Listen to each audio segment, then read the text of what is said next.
विकल्प नहीं है स्कूल के बस्ते के आधार पे। अगर आप युवा हैं तो आप ये सोच करके वोट करिए कि क्या 50 लाख मजदूर जो बिहार के बाहर जाकर के इसलिए झापड़ खाते हैं कि कभी कोई कहता है हिंदी मत बोलो, कभी कोई कहता है कन्नड़ बोलो, कभी कोई कहता है मराठी बोलो, कोई आता है तो कहता है कि भाई हम आएंगे तो 1 करोड़ रोजगार दे देंगे, लेकिन ये नहीं बता पाता कि भाई कैसे दे देंगे। कोई कहता है सरकारी नौकरी दे देंगे, हवाई बात कर रहे हैं सबके सब। एक हिस्सा इसलिए मतदान करने नहीं जाता कि उसको ऐसा लगता है कि बिहार में विकल्पों की कमी है। या तो आप कट्टा वाले को वोट दे सकते हैं या तो आप कट्टरता वाले को वोट दे सकते हैं। अगर हम एक बच्चे हैं तो हमारे लिए शिक्षा समस्या, अगर हम एक युवा है तो हमारे लिए पूंजी और रोजगार समस्या, अगर हम बुजुर्ग हैं तो हमारे लिए हमारी जो 400 रुपया पेंशन मिलता है वो हमारे लिए बहुत बड़ी समस्या, अगर हम किसान हैं तो हमारे पास मजदूर नहीं है। नमस्कार, मैं अभिषेक कुमार आज पटना नगरी में हूँ और पटना नगरी के लोगों को प्रशांत ने संवाद किया। आज के डेट में संवाद किया जिसमें 10 क्वेश्चन थे, टफ क्वेश्चन थे और प्रशांत ने चुन के एक क्वेश्चन का ट्रैफिक से लेकर के जीरो टॉलरेंस तक प्रशांत ने जो है सो बातें लोगों को समझाई और बताई। सारे क्वेश्चन का सॉर्ट आउट किया। इस पर आपका क्या राय जाता है?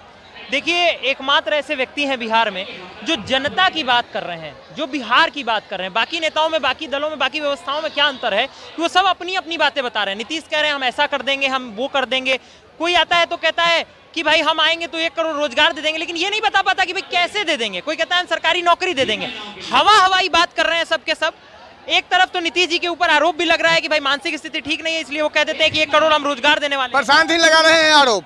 ये आरोप नहीं प्रशांत नहीं लगा रहे हैं, तेजस्वी जी ने भी कई बार इस बात को खुले तौर पे कहा है, अन्य लोगों ने भी इस बात को कहा है। समाज के कई लोग कहते हैं भाई, ये केवल प्रशांत जी की बात नहीं है। प्रशांत जी हमेशा जनता की बात करते हैं, लोग जो कहते हैं उसी बात को बताने का प्रयास करते हैं। और यही एक कारण है कि आप जब उनको सुनते हैं तो ऐसा फील होता है कि नहीं भाई, कोई एक व्यक्ति इस बिहार में खड़ा हुआ है जो आज बिहार की बात कर पा रहा है। वरना आज तक बिहार में केवल जंगल राज की बात होती थी, कुशासन की बात होती थी, गुंडागर्दी की बात होती थी। बिहार के लोगों की मूलभूत समस्याओं के ऊपर कोई बात नहीं करता था। जातीयता पे भटकाने की कोशिश की जाती थी, तोड़ने की बात होती थी, जोड़ने की बात नहीं होती थी।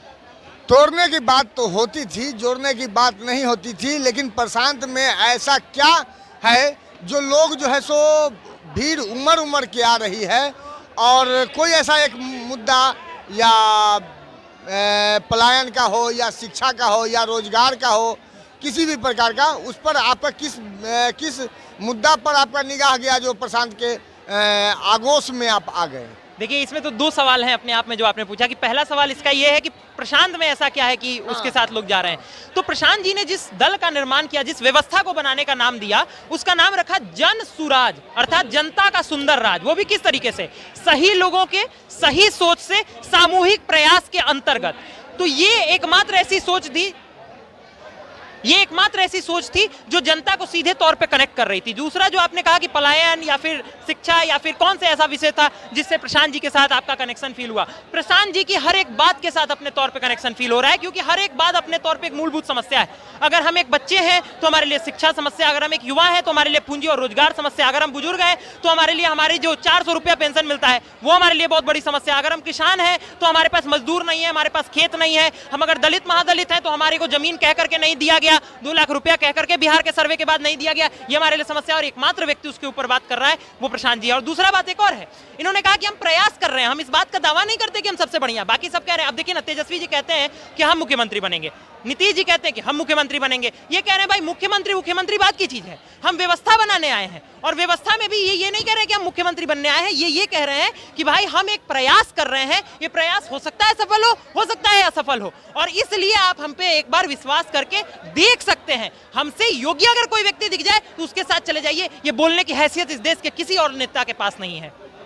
किसी और नेता के पास तो नहीं है, लेकिन जात पात मुर्गा भात वाला और 500 रुपया और खम्भा पर बिकने वाला बिहार, क्या लगता है कि प्रशांत की बातों और जज्बातों को समझ पाएगी? बिल्कुल, प्रशांत जी जिस तरह से आंकड़ों में बात करते हैं, एक छोटे सिपाही के तौर पे हम भी आंकड़ों में ही बात करेंगे।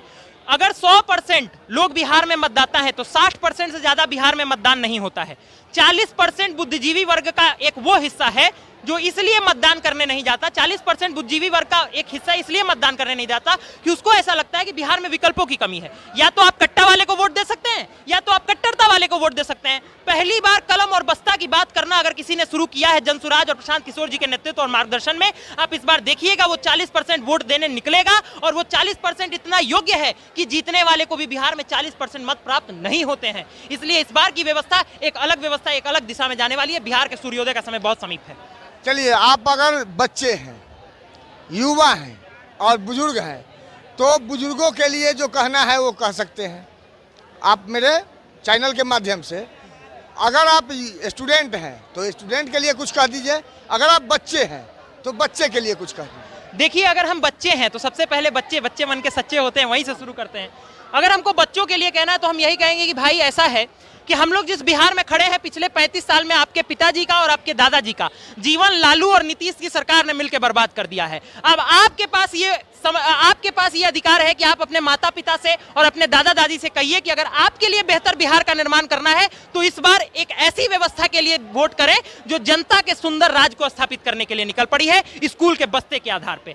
अगर आप युवा हैं तो आप ये सोच करके वोट करिए कि क्या 50 लाख मजदूर जो बिहार के बाहर जाकर के इसलिए झापड़ खाते हैं कि कभी कोई कहता है हिंदी मत बोलो, कभी कोई कहता है कन्नड़ बोलो, कभी कोई कहता है मराठी बोलो, इस नाम पे आप झापड़ खा रहे हैं, फिर भी आपकी कोई इज्जत नहीं है। तो एक बार इसलिए वोट कीजिए कि बिहार के युवा के तौर पे, बिहार के चंद्रगुप्त मौर्य के तौर पे आप आइए और अपनी व्यवस्था अपने से बनाइए। और अगर आप बुजुर्ग हैं तो आप इसलिए वोट कीजिए कि देखिए, जीवन में आपको यह अवसर मिला था कि आप लालू जी के समय भी बिहार को बेहतर बना सकते थे।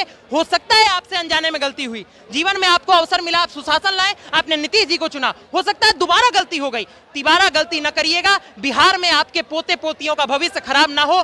देश जब 100 वर्ष आजादी के मनाए तो विकसित बिहार अपने तौर पे भारत के 10 अग्रणी राज्यों में हो, जो आने वाले वक्त में भारत का नेतृत्व कर रहा हो। बिहार से, पटना से, जय बिहार। धन्यवाद।